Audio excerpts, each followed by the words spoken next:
In the 2021 NFL Draft, Syracuse's football program produced 2 draft selections in defensive backs Andre Sisco and Ifeatu Melifonwu. Next in line for the Orange's secondary is freshman All-American Garrett Williams. The quick-twitch corner who models his game after Jair Alexander exploded onto the scene in 2020, racking up 2 interceptions and 12 passes defense. Williams hopped on to the NFL Prospects podcast with draft analyst Ryan Roberts to discuss his path to the NFL. I want to take you back to Hickory Ridge High School real quick. You're out of North Carolina originally. Talk to me a little bit about the recruiting process. Why Syracuse? What about the Orange was for you the best fit overall? I didn't start getting scholarship offers till after my junior season of high school. I had a couple, started mid-majors in the FCS, then, UNC Charlotte, App State, ECU, then Maryland, West Virginia, and then Syracuse offered as well. And the biggest thing for us, Syracuse, that I saw was I had a plan in mind, and that I probably wanted a Redshirt Year because I was very skinny when I came out of high school. And then with Syracuse as well, knowing that I really only knew about Sisco and Trell at the time, but knowing having 2 guys like that who are going to go to the NFL, and if I could be around them, do what I do after redshirt in that year, I could put myself in position to be the next guy up. And then obviously help having a guy like Iffy as well, showing me the ropes the whole time. Yeah, and I definitely want to get into those relationships with those guys, but you mentioned that Redshirt Year. Wanted to ask about that. Obviously, it's a little different now with the 4-game rule where players that was implemented a couple years ago where guys don't lose their eligibility. I think you played in a couple games. For you, what was that redshirt season like for you, and how much do you think that really helped you acclimate, not only to fill out the frame, but just to get ready for that speed that you're going to see over there? It did so much for me just from the mental aspect of it, because when I came into college, I didn't really understand coverages, schemes, and why to play certain coverages. In that redshirt year, just learning from, because we had a lot of guys in our room who were seniors, older guys who had experience. They taught me a lot of things about understanding down and distance, formations, and everything from that sort, and knowing when big players are coming from the offense, and it really helped me out a lot. And I know Coach Babers, obviously, with the offense that he runs, you're putting in practice, those corners are out on an island. You know what that spread system he runs. Has to be a lot of fun, though. I know I actually coached against Taj Harris, who's a star receiver, obviously, for Syracuse. Playing against a lot of talented receivers, playing against an offense every day in practice that throws the ball so much, has to, in theory, for me anyway, has to really be able to prepare you also for that challenge every Saturday. Especially guarding a guy like Taj, who super athletic, can really run any route, super fast, length, everything. Really prepared me for the season because I personally feel like he was the hardest person I had to guard all season. I have to guard him every day in practice. We start spring ball coming up, so I have to guard him every day in spring ball. So he's only making me better every day. And just to kind of put the accolades out there, Garrett was a freshman All-American and an All-ACC honorable mention this past season. Led the ACC in passes defended with 12 and was 7th nationally in that category. Also led the ACC with 10 pass breakups, adding a couple interceptions and 64 tackles. So was active in the run game as well. Garrett, obviously that season is fantastic, especially after the redshirt year, getting acclimated. You're thrown into the fire as a starter and you come out on top as a freshman All-American, man. Just kind of relive that season and how special that was for you. It was really special for me just because I knew how much work I put in just to put myself even in that position just to be able to play. And so to see things start working out and going in my favor, it really means a lot, and it just really motivates me to just keep chasing more, to reach even greater heights, because I feel like I had a good season this past year.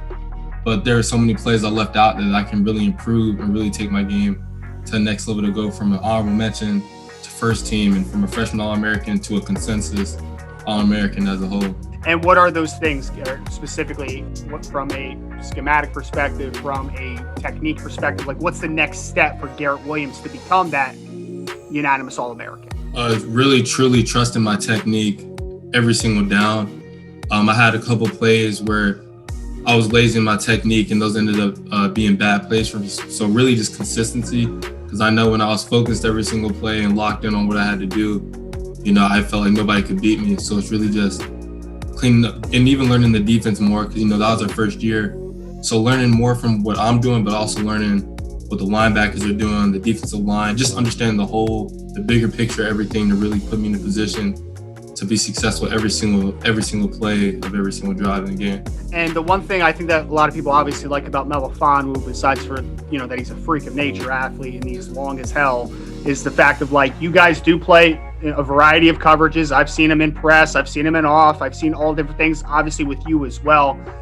In that aspect, learning from a guy like Melifonwu, from Cisco, like you said, from Trill, even though they play, I know Trill played a lot of nickel, obviously in 2019, but they're safeties, and then Melifonwu is the corner. What was it like just being able to learn from those guys and then to be able to play those variety of coverages? It helped me expand just as a football player as a whole, so that way I feel like I can't be put in a box as if I can only fit one scheme, And then from an aspect learning from Iffy, Cisco, and Trill, they had so much knowledge about the game and about the teams we're playing that they just put it all onto me, and it just helped me understand, like I said again, the bigger picture, and understanding why we should do the things we do and why we're calling certain coverages in certain situations. I think the most impressive thing about the season that you had, obviously, besides for standing out in a secondary that has so much talent, is the fact of hey, you guys were thrown all the obstacles with the COVID-19 pandemic, obviously in the preseason. Hey, the ACC was firm the whole time, we're playing football, but there were, I'm sure, times where it was oh, is this actually going to happen? Is it going to get shut down? For you, what was it like navigating that madness, and what did you do to best prepare yourself for what was an uncertain season at one point? For me, it was really just sticking to the script. I did a lot of stuff to prepare myself for that fall camp. So as this is all going on, for me, it was just, regardless of what's going on the outside, I need to prepare as if everything's going to go accordingly. So just, watching my film every day, staying after practice every day. Because you don't want to have any what ifs, to whereas if we ended up playing, but if I didn't do all those things and I didn't feel as prepared doing those things, then I would have been dang, if I would have done this thing a little bit more, I would have been better at this, I just wanted to just be comfortable and confident whenever it was time to play. And I know, obviously, you're learning from a guy like Melifonwu, who plays the same position as you, but he's a completely different body type, right? Sure. Completely different. You're a different football player than he is. Are there some other players, could be growing up, could be, in the past, it could be now, that maybe you model your game after a little bit, emulate to a degree? Oh yeah, I try to watch only guys who are similar to my build, because, only does so much to watch, Rams, who's 6'3". But I'm a really big fan of Jair Alexander, Denzel Ward, Jeff Gladney, and Jeff Okuda from this past year's draft class. I watched those four guys' highlight tapes before I went to bed for every game, for every single game. I like the Jair thing, man. I might use that as a count for you later. Yeah, both from the same city, both from Charlotte. Oh, I love it, man. I love it. And obviously Jair is, catapulted into one of the best corners in the NFL. Besides for Ramsey, he might be the best. Right? Yeah, he might. Yeah. It's a debate for sure. Yeah, it's hard to argue with Ramsey right now with what he was able to do in the playoffs, especially. It's just insane for a guy to be that big and that athletic. But it's obviously a lot of fun to watch. I love the Alexander mention there. I think that's a really good one for you. And now that we're moving forward here, Garrett, I know it's going to be a little different next year, right? With all those guys that I keep mentioning are gone now. You're only a redshirt sophomore, but you're going to be kind of the old man in the room to a degree with the most experience. How ready are you to take that mantle as the unquestioned best player and leader of that secondary and defense? Yeah, I feel more than prepared. I haven't stopped working from the time we ended. I took a week off and I went right back to working out, right back to watching film, just the little things doing each and every day, so that way I can keep everybody in check, and help everybody, whether it's not just the corners in my room, but if a safety asks me a question, I can tell the safety what they need to do as well.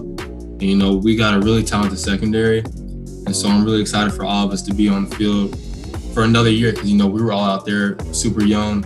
So having this, having a spring ball to prepare, having fall camp, I think next season we're going to really all be on the same page and be ready to go. And I know people know, they know Taj Harris, they know Michael Jones, who's a really talented linebacker for you guys as well.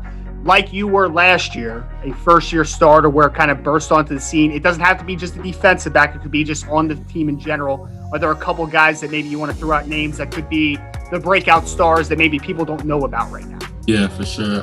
I think off the top of my head in the secondary, Jahad Carter, the safety. He was also a freshman All-American, really talented dude. Sean Tucker, our running back, I think, really good player. And I think our opposite corner, Adrian Cole, is going to be very good as well. He's battled injuries, but now he's healthy. When he's healthy, he's really, really good. So I'm really excited to see how everything works out this year. We have a lot more guys who are really talented, but I think when we had the season we had, not everybody's going to see. They're not going to see everybody as much as you want to. But I think next season everybody's going to have a good feel for what we have on the team now. Absolutely. And kind of like you said, I know maybe the win-loss record obviously wasn't where you wanted it. You obviously had a lot of great individual accolades. Now moving to 2021, which should be a more normal offseason, hopefully, for everyone. What are some goals that you have, both individually, team-wise, as a defensive unit? Like, what would make that a successful year for you next year? Winning the bowl game. And everybody on the team, we believe that's more than possible. We all know how much talent we have on our team and the potential that we have, especially with how young we were last year. Yep. And I think we have great leadership from the older guys who are still there to even just, some of the younger guys coming up. And another guy I forgot to mention, Luke Benson, our tight end, honestly, fastest tight end in the country, probably. 10.5 guy to high school, all of that. Whoa. But but I think we just have leaders at all the right positions. And I just think we're going to win the games we need to win, get us a position to go bowling, win our bowl game. And then for me personally, I feel like stats will take care of itself. I feel like I prepare myself and I'm ready to play, but making sure the defense as a whole, we get off the field more on third down. We create even more turnovers than we did this past season. And really just as a defense, be more consistent. And I feel like if we do that, then we're going to be in a really good position to really turn around from what happened this past season. I love it. And kind of the last question I have for you, Garrett, I don't know if it's going to be in 2022, 2023. Like, I don't know when you're going to be a part of a draft class, obviously, with you only being a redshirt sophomore coming up. But obviously, I think that you have all the talent in the world to accomplish that. So real briefly, just kind of looking forward, what type of blessing would it be when that dream ultimately does happen? And how long has that been a dream in general? It's been a dream since I started playing football. Because, when you grow up, I feel like every kid that really inspires to play football watches the draft. They see the guys crying when they get picked. They see how happy their families are. And for me, I just feel like it'd be such a great blessing and great opportunity just because, you work so hard. You work so hard for the things you want. And so knowing how much I put into the game and how much I'm going to keep putting into it, I just know reaching that end goal will be really special for me.